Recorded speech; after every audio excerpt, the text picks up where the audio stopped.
قسم کی جنتریاں ہیں, بہت سی جنتریاں. ہاں جی, تو دیکھیں it all comes down to توکل. آپ نے شروع میں بھی کہا تھا, توکل کو مضبوط کرنے کے کچھ طریقے بیان کر دیں ہمارے آڈینس کے لیے. دنیا کی ہر چیز سے مایوس ہو جائیں اللہ, تو اللہ پر توکل کامل ہوتا ہے.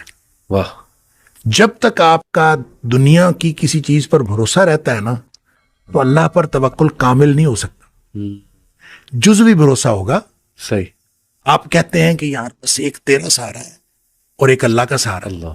تو چلیں آپ پہلے یہ والا سہارا استعمال کر لیں. صحیح. پھر اللہ تعالیٰ کہتا ہے پھر آ جانا میرے پاس. تو آپ کیوں نہیں کہتے بس صرف اللہ کا سہارا ہے؟ کیا بات. یہ اسباب ہیں. جی جی. اور ایک ہی طریقہ ہے, سارے اسباب استعمال کریں, بھروسہ مسبب الاسباب پر رکھیں. واہ. یہ توکل کا طریقہ ہے. جب آپ اسباب استعمال کرتے ہوئے بھروسہ بھی اسباب پر کرتے ہیں نا, تو پھر اللہ کی مدد نہیں آتی. ان ینصرکم اللہ فلا غالب لکم, اگر اللہ کی مدد آ رہی ہو تو تمہارے اوپر کوئی غالب نہیں آ سکتا. وَإِن يَخْذُلْكُمْ, اگر اللہ تمہیں چھوڑ جائے, فَمَنْ ذَا الَّذِي يَنصُرُكُم مِّن بَعْدِهِ, پھر دنیا میں کوئی مددگار نہیں ہو سکتا. وَعَلَى اللَّهِ فَلْيَتَوَكَّلِ الْمُؤْمِنُونَ, مومنوں کا بھروسہ صرف اللہ پر ہونا چاہیے. دیکھیں یہ قرآن نے جہاں کہیں توکل کی بات کی ہے نا, وہاں پہ فَلْيَتَوَكَّلِ الْمُؤْمِنُونَ عَلَى اللَّهِ, یہ ہے فکرہ درست. صحیح. فَلْيَتَوَكَّلِ الْمُؤْمِنُونَ عَلَى اللَّهِ, یہ ہونا چاہیے. صحیح. کہ بس چاہیے کہ مومن بھروسہ کریں اللہ پر. صحیح. لیکن جہاں کہیں بات ہوئی ہے نا, وہاں اللہ تعالیٰ نے یہ اسلوب اختیار فرمایا ہے, وَعَلَى اللَّهِ فَلْيَتَوَكَّلِ الْمُؤْمِنُونَ. اسٹریس اس بات پر ہے اللہ ہی پر بھروسہ کر. واہ. ٹھیک ہے, اگر آپ جزوی بھروسہ کریں گے تو پھر اللہ اس کے نتائج بھی جزوی نکلیں گے. صحیح. جب آپ کمپلیٹ بھروسہ کریں گے تو اس کے نتائج بھی کمپلیٹ نکلیں گے. لہٰذا دنیا والوں سے مایوس ہوتے جائیں ہوتے جائیں ہوتے جائیں. تو جب آپ دنیا والوں سے اور میٹیریل سورسز سے کمپلیٹلی مایوس ہو جائیں گے, اس وقت آپ کا مکمل بھروسہ ہوگا اللہ پر. کیا بات. کبھی نہ سوچیں کہ یہ میرے ارد گرد والے, یہ مجھے کوئی نقصان, یہ فائدہ. دیکھیں اللہ تعالیٰ, اللہ کے رسول صلی اللہ علیہ وسلم نے حضرت ابن عباس رضی اللہ تعالیٰ عنہ کو عقیدہ سکھایا تھا. ابھی بچے تھے, عقیدہ سکھایا, 10 باتیں بتائیں. اس میں 2 باتیں یہ بتائیں کہ یہ یقین کر لو کہ اگر ساری دنیا اکٹھی ہو جائے تمہیں نقصان پہنچانے کے لیے, تو کوئی نقصان نہیں پہنچا سکتے جب تک اللہ نہ چاہے. بے شک. اور اگر ساری دنیا تیرا فائدہ کرنے کے لیے اکٹھی ہو جائے تو تجھے فائدہ نہیں دے سکتی جب تک اللہ نہ چاہے. بے شک. بس یہ عقیدہ ہے. کیا بات. تو پھر توکل کیوں نہیں ہوتا اللہ پر؟ پھر توکل ہوتا ہے. لہٰذا جو عملی طریقہ ہے کہ سارے اللہ کے دیے ہوئے اسباب استعمال کرنے ہیں, جائز اسباب, جی تمام جائز اسباب استعمال کرنے ہیں, اور بھروسہ مسبب الاسباب پر رکھنا. کمال. اسباب پر بھروسہ نہیں رکھنا, المسبب الاسباب پر بھروسہ رکھنا ہے. جس نے اسباب بنائے ہیں, جب اس پر بھروسہ ہوگا تو انشاءاللہ نتائج ہمیشہ پازیٹیو نکلیں. اللہ پھر اللہ ہمیں توکل کرنے والا بنائے. دیکھیں یہاں پہ استخارہ کتنا انٹرسٹنگ کانسیپٹ ہے. تو استخارے پہ یقین نہیں رکھنا, استخارے پہ, اس ذائچے پہ یقین رکھنا. وہ کہتے ہیں لیکن استخارے کا ہمیں سمجھ نہیں آتی نا, رزلٹ نہیں سمجھ آنے والے تھے یہاں لاہور میں ہوتے تھے. اچھا. جب گاؤں میں تھے, میں پرانی بات کر رہا ہوں, جب ہم زمانہ طالب علمی کی, تو وہ نام پوچھ کے نا تو اس کا ذائچہ بناتے تھے. صحیح. تو ہم نے بہت سارے ذائچے ان سے بنوائے. وہ چونکہ واقف تھے, صحیح, اور مفت ذائچے بناتے تھے. صحیح. ہم ان سے نہ پیسے لیتے تھے نہ کچھ, ہم تو بس ان کو نام بتاتے تھے, ان سے کہتے تھے ذائچہ بنا دیں. جی. وہ بیچارے پورا ایک نا 1.5-2 صفحے کا ذائچہ بنا کے انہوں نے بھیج دینا. ٹھیک. میں آپ کو انٹرسٹنگلی ایک اپنا بتاتا ہوں, انہوں نے میرے ذائچے میں جو لکھا, اچھا, میرے ذائچے میں جو لکھا, جس حرف کے ساتھ انہوں نے کہا نا فلاں فلاں حروف کے ساتھ نام شروع ہو نا, جی, تو اس کے ساتھ آپ نے شادی نہیں کرنی. اچھا. اللہ. تو فلاں فلاں حروف سے نام شروع, تو آپ نے اس کے ساتھ آپ کی شادی ٹھیک رہے گی. صحیح. تو جن حروف کے ساتھ انہوں نے کہا تھا نا شادی نہیں کرنی, جی ہاں, میری شادی اس سے ہوئی. ماشاءاللہ ماشاءاللہ. اور الحمدللہ 33 سال ہو گئے. اللہ اکبر, ماشاءاللہ. اور اب تک تو ٹھیک چل رہی ہے. الحمدللہ الحمدللہ الحمدللہ. تو وہ جو ذائچہ تھا وہ کدھر گیا؟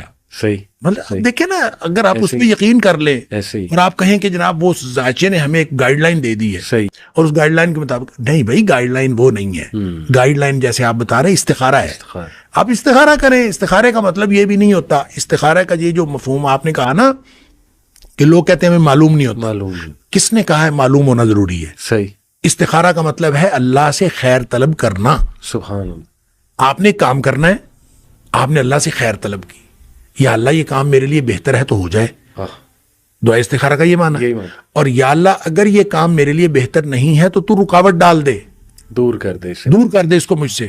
اچھا، اب اس کے بعد وہ جو کام آپ کرنا شروع کر دیں. استخارے کا مفہوم یہ ہے کہ آپ استخارہ کر کے اللہ سے دعا مانگ کے وہ کام کرنا شروع کریں، ایکشن لے لیں. اگر وہ کام ہوگا تو اس میں اللہ کی مدد شامل حال ہوگی. سبحان اللہ. اور اگر وہ کام آپ کے لیے بہتر نہیں ہوگا تو اس میں کوئی رکاوٹ پڑ جائے گی.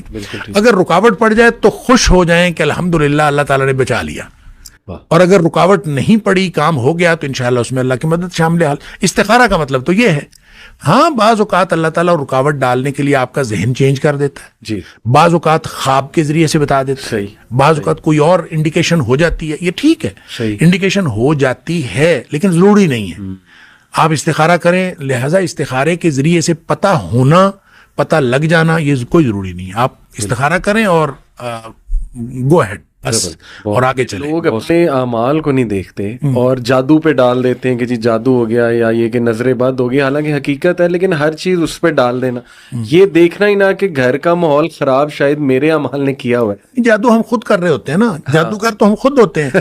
نہ نماز پڑھنی، اللہ نہ اپنے پاکیزگی کا خیال رکھنا، نہ طہارت کا خیال رکھنا، ایسے ہی، اور نہ اپنے اللہ کا ذکر کرنا. 3 باتیں ہیں. صحیح. قرآن نے کہا ہے یہ زندگی کی کامیابی کا علاج، یا اس کو اصول علاج کہہ لیں. جی. قد افلح من تزکا وذکر اسم ربہ فصلی. واہ. 3 باتیں ہیں، پاکیزگی، نماز اور اللہ کا ذکر. کیا بات.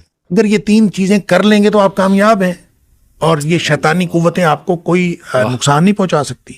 اور اگر آپ یہ تینوں چیزیں نہیں کرتے، دیکھیں آپ کا عقیدہ پاک ہونا چاہیے، آپ کا جسم پاک ہونا چاہیے، کپڑے پاک ہونے چاہیے، گھر پاک ہونا چاہیے، جس بستر پہ سوتے ہیں وہ پاک ہونا چاہیے، سارا ماحول آپ کا پاک ہونا چاہیے.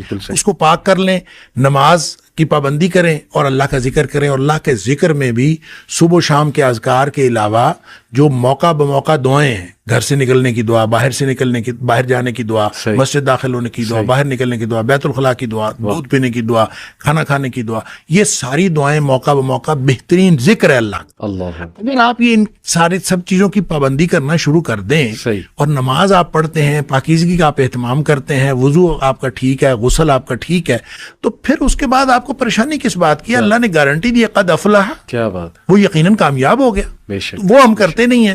تو ناپاکی اور نماز ہم نے نہیں پڑھنی، ناپاکی میں ہم رہتے ہیں، اور ذکر اللہ کا ہم نے نہیں کرنا، تو شیطان تو ہم خود ہوتے ہیں اس وقت. اس وقت شیطان کو آنے کی ضرورت نہیں ہے، اور خود ہم نے نحوست کریٹ کی ہوتی ہے، نیگیٹیوٹی حاوی کی ہوتی ہے. گھر کے اندر 10 سال سے بڑا بچہ ایک بھی اگر بے نمازی ہے نا، اس کی نحوست سارے گھر میں پڑتی. لہٰذا یہ ہو نہیں سکتا. وہ تھوڑی ہو سکتی ہے، زیادہ ہو سکتی ہے. تو وہ آپ نحوست خود پیدا کر رہے ہوتے ہیں. اور اس نحوست کو دیکھیں، 2 طرح کے لوگ ہیں جن کو شیاطین کچھ نہیں کہتے. ایک تو وہ جو شیاطین والے کام کر رہے ہیں ان کو وہ کچھ نہیں کہتے. وہ کہتے ہیں یہ تو ہمارے نمائندے، تو وہ مزے سے زندگی گزار رہے ہیں. ایک وہ ہیں جن کا تحفظ اور پروٹیکشن بہت مضبوط ہے، جو